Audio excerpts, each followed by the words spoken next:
नमस्कार, न्यूज 18 राजस्थान पर आप सभी का स्वागत। मैं हूं आपके साथ हेमंत कुमार। इस बुलेटिन में हम आपको प्रदेश से लेकर के देश के अलग अलग हिस्सों की खबरें दिखाएंगे। साथ ही साथ आपको यह भी बताएंगे कि दुनिया भर में आखिरकार क्या कुछ चल रहा है। तो चलिए शुरू करते हैं 20 मिनट में 20 खबरों का सिलसिला। सबसे पहले खबर अपने प्रदेश राजस्थान की। कोरोना की तेज होती रफ्तार के बीच नई कोरोना गाइडलाइंस को लेकर अब प्रशासन भी पूरी तरह से तैयार नजर आ रहा है। जोधपुर से आई ये तस्वीरें इस बात की तस्दीक कर रही हैं, जब कोरोना गाइडलाइंस का पालन कराने के लिए पूरा प्रशासनिक अमला अब पूरी तरह से एक्शन में है। तभी तो जिला collector Indrajit Singh, Jodhpur police commissioner Jose Mohan समेत दूसरे अधिकारी रात में शहर की सड़कों पर निकले और आम जनता से सभी काम अपने अपने 8 बजे तक पूरा कर घर पहुँचने की अपील की। रात 8 बजे पावटा चौराहे पर पहुंचने के बाद शहर के अलग अलग चौराहों से अधिकारियों का काफिला गुजरा, जो रात 9 बजे शास्त्री सर्किल पर जाकर खत्म हुआ। जिला कलेक्टर ने जीवन और आजीविका के बीच तालमेल के राज्य सरकार की मंशा को जाहिर किया। वहीं जोस मोहन ने कहा कि ये सुनिश्चित किया गया है कि नई गाइडलाइंस के तहत रात 8 बजे तक सभी बाजार बंद हो जाएं। देखिए, ये बड़ा मुश्किल का समय है। माननीय मुख्यमंत्री महोदय की मंशानुसार प्रयास ये है कि जीवन के साथ साथ आजीविका का भी ध्यान रखना है। अगर अब नहीं सुधरे तो पड़ेगा महंगा, अगर गाइडलाइन का किया उल्लंघन तो होगी सख्ती। पोखरण में कोरोना गाइडलाइंस की अनदेखी करने वालों की अब बिल्कुल खैर नहीं है। प्रशासन जहां लोगों को कोरोना से बचाव के लिए जागरूक कर रहा है, वहीं लापरवाही पर जुर्माना भी अब वसूल रहा है। स्थानीय प्रशासन की 2 महिला अधिकारियों ने शहर में घूम घूम कर ऐसे लोगों की खबर ली जो अब तक गाइडलाइंस की धज्जियां उड़ा रहे थे। इस दौरान चुन चुनकर ऐसे लोगों के चालान भी काटे गए जिन्होंने या तो मास्क नहीं पहने थे या फिर सोशल डिस्टेंसिंग का पालन नहीं कर रहे थे। तहसीलदार बंटी राजपूत, नगर पालिका सीईओ तनुजा सोलंकी ने जहां लापरवाहों के खिलाफ कार्रवाई की, वहीं शहर के बाजार का निरीक्षण कर लोगों को कोरोना से बचाव के संदेश भी दिए हैं। तो जैसा कि पहले भी कोरोना की 2 लहरें आई और जो फर्स्ट लहर आई थी उसमें हमारे बुजुर्ग गए और दूसरे में हमारे यंग जो थे वो चले गए।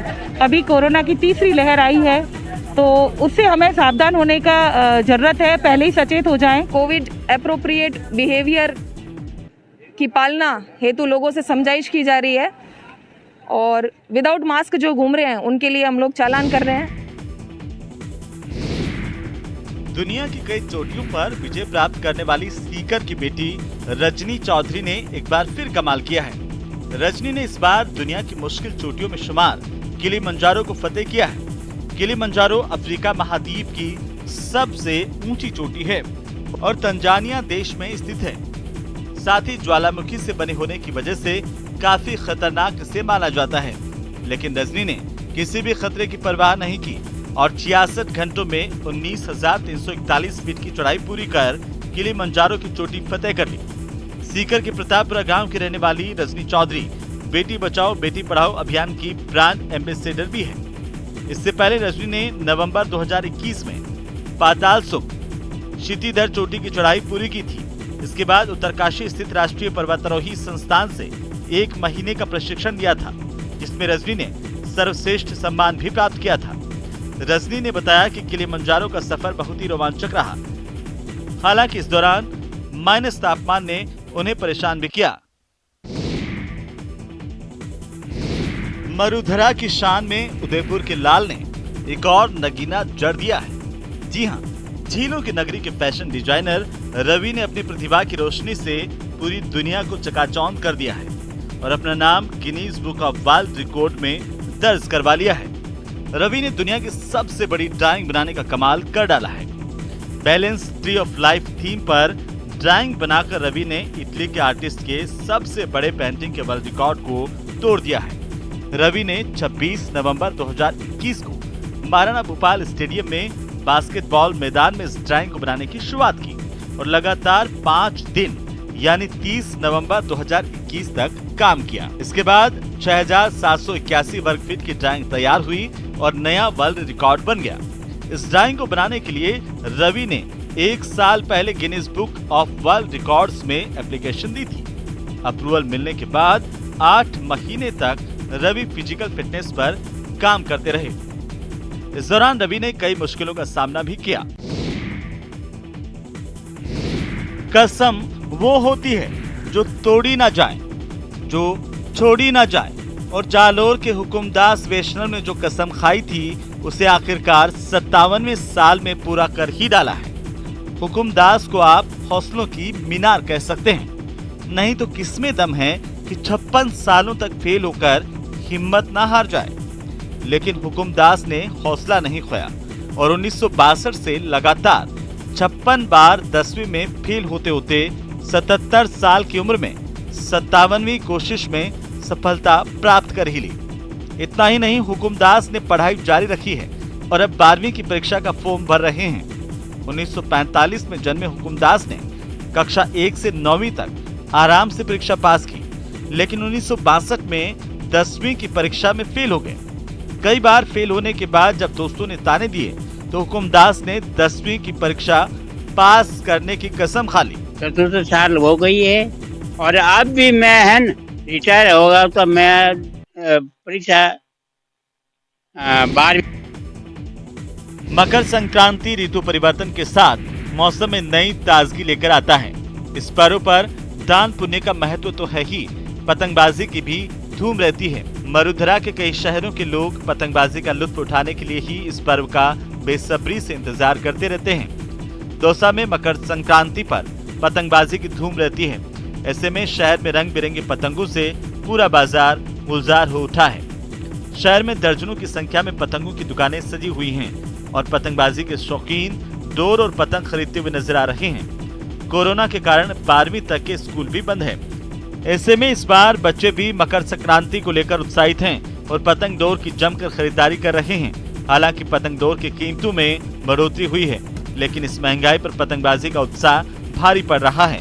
हाँ, शौकीनों को इस बात का ध्यान रखने की जरूरत है कि पतंगबाजी के दौरान चाइनीज मांझे का इस्तेमाल ना करें और लोगों की सुरक्षा के साथ साथ पक्षियों की जिंदगी को भी कोई नुकसान ना हो। पतंग लेने के लिए आए हैं, 300-400 पतंग उड़ाएंगे। 3 दिन में छुट्टी आ ही चुकी है, फुल एंजॉय करेंगे।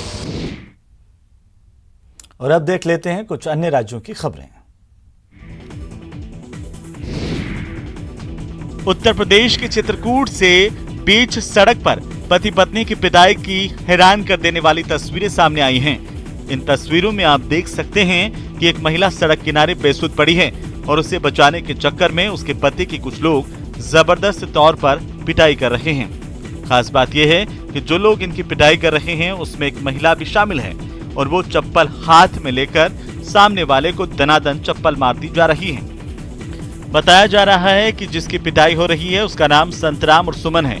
दोनों कौशाम्बी के रहने वाले हैं, जिन्हें एक मोबाइल टावर का ठेकेदार 10,000 रुपए महीने की बात कहकर नासिक ले गया था, लेकिन 1.5 महीने काम करने के बाद उसने दोनों पति पत्नी को काम से निकाल दिया और चित्रकूट आकर पैसे लेने की बात कही। पैसे के लिए जब ये पति पत्नी चित्रकूट पहुंचे तो ठेकेदार और उसके गुर्गों ने उनकी सड़क पर ही चप्पलों और बेल्ट से पिटाई कर दी। इस पिटाई के बाद दोनों ने थाने में ठेकेदार अनूप के खिलाफ शिकायत की है, लेकिन पुलिस ने अभी तक इस मामले में किसी तरह की कोई कार्रवाई नहीं की है। बिहार के मुंगेर से डरा देने वाली तस्वीरें सामने आई हैं। आप देख सकते हैं कि इन तस्वीरों में दो गुटों के लोग किस कदर एक दूसरे पर पत्थर फेंक रहे हैं। बताया जा रहा है कि वहां पंचायत के एक फैसले को लेकर दो गुटों के बीच पहले बहस हुई और फिर पत्थरबाजी शुरू हो गई। इसका वीडियो इंटरनेट पर वायरल हो रहा है। इस वीडियो में दो गुटों के बीच ताबड़तोड़ पत्थरबाजी होती दिखाई दे रही है और जैसे ही पत्थरबाजी का सिलसिला तेज हुआ, वहां अफरा तफरी मच गई और लोग खुद को पत्थरों से बचाने के लिए भागते नजर आए। वहीं इस पत्थरबाजी के बीच कुछ लोग डंडों के साथ भी खड़े दिखे।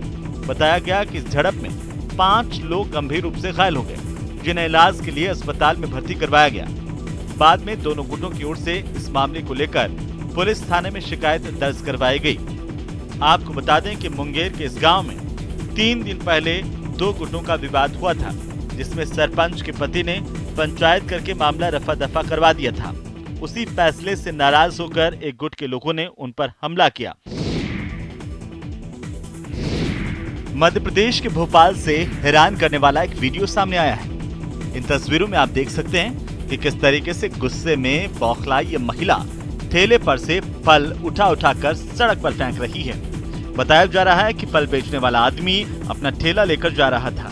इसी दौरान सड़क पर खड़ी महिला की कार से वो टकरा गया। इसी बात से नाराज होकर महिला ने हंगामा शुरू कर दिया। पहले तो उसने फल वाले को खूब खरी-खोटी सुनाई और फिर उसने उसके ठेले पर से फल उठाकर बीच सड़क पर फेंकने लगी। ये महिला एक-एक करके सारे फल सड़क पर फेंकने लगी और इसी दौरान वो लगातार फल वाले से बहस भी करती नजर आई। फल वाले को पहले तो कुछ भी समझ में नहीं आया, लेकिन जब उसने महिला को रोकने की कोशिश की तो उसने फल वाले की एक नहीं मानी। इस दौरान कुछ लोग वहां से गुजरते दिखे, लेकिन किसी ने महिला को नहीं रोका। बताया गया कि महिला वहां के एक नामी कॉलेज में प्रोफेसर है। बिहार के नवादा से चौंकाने वाली तस्वीरें सामने आई हैं। वहां पर एक गाड़ी बेकाबू होकर बीच सड़क पर ही पलट गई, जिसके बाद उस पर रखी शराब को लूटने की होड़ मच गई। बिहार में शराबबंदी के बावजूद इन शराब की बोतलों को उस गाड़ी में छिपाकर ले जाया जा रहा था।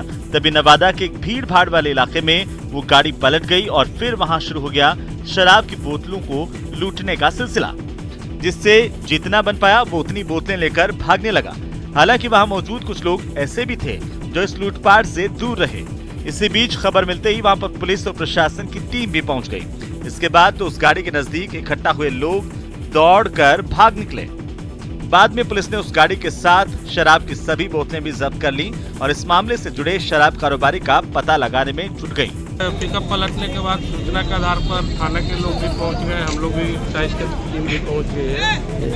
उसमें शराब, विदेशी शराब पाया गया है, बहुत सा विनष्ट हो चुका है। उसकी गिनती अभी पूरी तरह से नहीं हो पाई है। हम लोग थाने पहुंच के उसकी गिनती करेंगे। शराब लेके भागने का भी कुछ बात आया सर? शराब अभी तो जानकारी हो रही है कि शराब। गुजरात के गिर सोमनाथ से एक रोंगटे खड़े कर देने वाली तस्वीर सामने आई है। बताया गया कि एक स्कूल बस की जबरदस्त टक्कर के बाद ट्रैक्टर ट्रॉली बेकाबू होकर सड़क के किनारे खड़ी एक क्रेन से टकरा गई और इस हादसे की तस्वीरें वहां लगे सीसीटीवी कैमरे में रिकॉर्ड हो गई। इन तस्वीरों में साफ नजर आया कि बस की टक्कर के बाद ट्रैक्टर ट्रॉली बेकाबू हो गई। ट्रैक्टर के ड्राइवर ने काफी संभालने की कोशिश की, लेकिन सामान लदा होने की वजह से ट्रॉली ने उसे भी आगे धकेल दिया और ट्रॉली सड़क के किनारे खड़ी एक क्रेन से टकराकर पलट गई। इसके बाद ट्रैक्टर ट्रॉली से अलग होकर सड़क के किनारे दूसरी ओर बढ़ता हुआ नजर आया। आनन फानन में आसपास मौजूद लोग वहां पर पहुंचे और ट्रॉली पर बैठे मजदूरों को बचाने में जुट गए। इसके कुछ देर बाद ट्रैक्टर को टक्कर मारने वाली स्कूल बस भी सड़क के किनारे आकर रुक गई और उसमें बैठे बच्चे बाहर उतरते दिखे। गनीमत रही कि स्कूल बस में बैठे बच्चों को इस हादसे में कोई चोट नहीं आई। हैदराबाद में कस्टम विभाग ने बैंडेज में छिपाकर लाखों के सोने की तस्करी के खेल का पर्दाफाश कर दिया है। गोल्ड तस्करी के इस खेल का पर्दाफाश राजीव गांधी अंतर्राष्ट्रीय हवाई अड्डे पर किया गया, जहां पर कस्टम विभाग के एक अफसर ने संयुक्त अरब अमीरात से पहुंचे एक यात्री को रोक लिया था और उसकी चेकिंग की गई थी, जिसमें उसके पास पेस्ट की तरह डाला हुआ 970 ग्राम सोना मिला।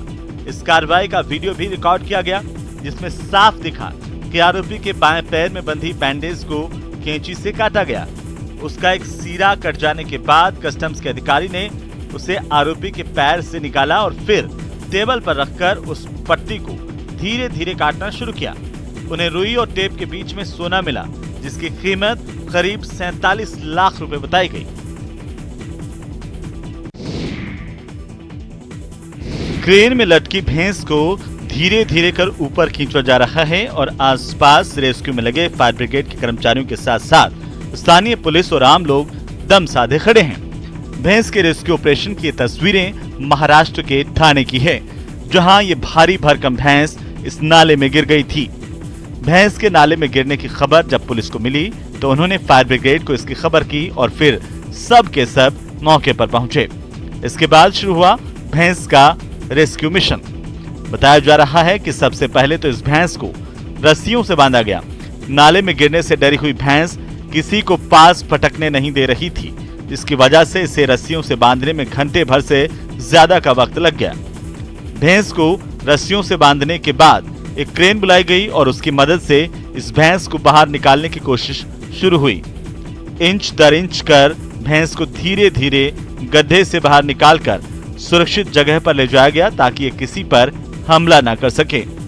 आपको बता दें कि इससे पहले भी इस तरह के गड्ढे में कई जानवर गिर चुके हैं, जिनकी जान।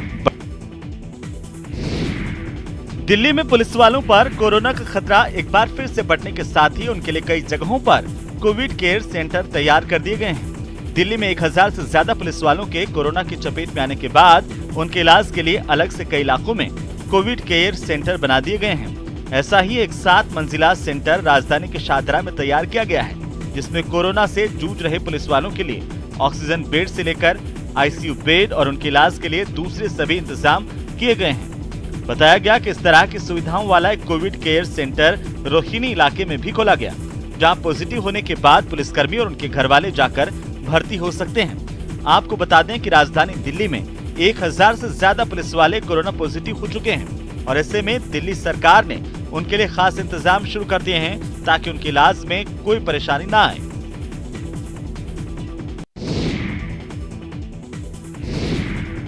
अमूमन पहाड़ों पर लगाई जाने वाली स्ट्रॉबेरी की फसल उत्तर प्रदेश के संभल में भी खूब फल फूल रही है। इतना ही नहीं, इस स्ट्रॉबेरी की मांग आसपास के शहरों के अलावा नैनीताल में भी इन दिनों खूब हो रही है। ये नुकसान इससे हो रहा है कुछ ज़्यादा। अब ये वैसे भी इस साल लॉकडाउन की प्रक्रिया चल रही है कि अभी बीच में काफ़ी सुधार हो गया था, अब ये फिर ही उसी स्थिति में आ रहा है ओमिक्रॉन वायरस। आपको बता दें कि आमतौर पर स्ट्रॉबेरी की खेती पहाड़ी इलाकों में होती है, लेकिन यूपी के सूखाग्रस्त जिले संभल के कुछ किसान मौसम के विपरीत जाकर स्ट्रॉबेरी की खेती कर रहे हैं। यहाँ के किसान स्ट्रॉबेरी का पौधा पूना और हिमाचल प्रदेश से लाते हैं, जिसे सितंबर के आखिरी हफ्ते से मध्य अक्टूबर तक लगाया जाता है और पौधा लगाने के लगभग 60 दिनों के बाद इसमें फल आ जाता है, जो लगभग 40 दिन में पककर तैयार हो जाता है। स्ट्रॉबेरी का फल बहुत नाजुक होता है, इसीलिए फल को मिट्टी में गिरने से बचाने के लिए पौधे की जड़ में ही पॉलीथीन बिछाई जाती है। चिक्की बनाने वाले मजदूर दिन रात एक किए हैं ताकि चिक्की की मांग पूरी की जा सके। आपको बता दें कि मकर संक्रांति के त्योहार में तिल की चिक्की का खास महत्व है।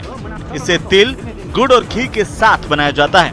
कहते हैं चिक्की इम्यूनिटी बढ़ाने और सर्दी खांसी से बचाव में काफी लाभप्रद है और इसीलिए लोगों के बीच इसकी डिमांड भी काफी ज्यादा है। और सब चिक्की, तिल की, गुड़ की, शुगर फ्री सब चिक्की, ड्राई फ्रूट चिक्की सब अच्छी आती है। मैं हर साल इधर खरीद जाती हूँ और बहुत हेल्थ के लिए भी बहुत अच्छी है। राजकोट के मिठाई दुकानदारों का कहना है कि पिछले साल की तुलना में इस साल चिक्की की मांग कहीं ज्यादा है, लिहाजा उन्हें एक्स्ट्रा मेहनत करनी पड़ रही है। और उसकी वजह ये है, ये प्योर गुड़ और पीनट, तिल, कोकोनट, ये सब हेल्दी प्रोडक्ट है। वो खाने से ये ठंडी के मौसम में एनर्जी बढ़ी रहती है। गुजरात के सूरत में पतंगों का बाजार सज चुका है। यहाँ दुकानदारों ने रंग बिरंगी पतंगों के साथ साथ दुक्कल भी बेचने के लिए अपनी दुकानों पर सजा दिए हैं। लेकिन पिछले साल की तरह इस साल भी कोरोना संक्रमण की वजह से पतंग बाजार की रौनक गायब है। शुरू में पतंग व्यापारियों को उम्मीद जगी थी कि इस बार उन्हें पतंग बेचकर अच्छा खासा मुनाफा होगा, लेकिन कोरोना संक्रमण बढ़ने के बाद जिस तरह से सरकार ने गाइडलाइंस जारी की, उससे इनकी उम्मीदें टूट गईं। एक तो कोरोना, ऊपर से इस बार पतंग और धागे की कीमतें आसमान छू रही है। अनुमान के मुताबिक पिछले साल के मुकाबले इस साल पतंग की कीमतों में 25% का इजाफा हुआ है। ऐसे में इन व्यापारियों को समझ में नहीं आ रहा कि मकर संक्रांति के मौके पर उनके व्यापार का क्या होगा। साल भी लास्ट में जो सरकार ने नियंत्रण लादा है, कर्फ्यू 10 बजे का कर दिया है, इसलिए पब्लिक क्या है कि 10 बजे से पहले आती है। लेकिन पहले जितना धंधा चलता था पब्लिक आती थी, इससे अभी वो डर के मारे पब्लिक थोड़ा कम आने लगी है। चीन और वियतनाम के नववर्ष भारत में भी मनाए जाते हों, ऐसा सुनकर हैरानी होती है, लेकिन सच ये है कि हर साल की तरह इस साल भी बिहार के बोधगया में बड़ी ही सादगी से चीन और वियतनाम का नया साल मनाया गया। इस दौरान बौद्ध भिक्षुओं ने 3000 दीप जलाए और भगवान बुद्ध से प्रार्थना की कि दुनिया भर के लोगों को कोरोना से मुक्ति मिले। चीन और वियतनाम के नववर्ष लोसर का जश्न बुद्ध भूमि के BTMC गोलंबर के पास मनाया गया। दरअसल कोरोना गाइडलाइंस की वजह से महाबोधि मंदिर बंद है और उसी की वजह से बौद्ध भिक्षुओं और श्रद्धालुओं को मंदिर के पास ही 3000 दीप जलाकर विश्व शांति की कामना करते हुए देखा गया। इससे पहले यहाँ विशेष पूजा का आयोजन भी किया गया और नए साल में सभी प्रकार के विघ्न को नाश करने के लिए तंत्र की देवी माँ काली। माना जाता है कि वियतनाम और चाइना के कैलेंडर के हिसाब से आज भगवान बुद्ध को ज्ञान प्राप्त हुआ था, इस कारण से वो लोग यहाँ पर करवा रहे हैं और हम सहयोग कर रहे हैं इसमें। दुनिया को जो कोरोना है, कोविड है, ओमिक्रॉन है, डेल्टा है, वो जो फटन के लिए सभी प्राणी को मंगल के लिए। रूस में वोरोनिश नाम की जगह से एक हैरान करने वाला वीडियो सामने आया है, जिसमें 12 प्रदेश के जलदाय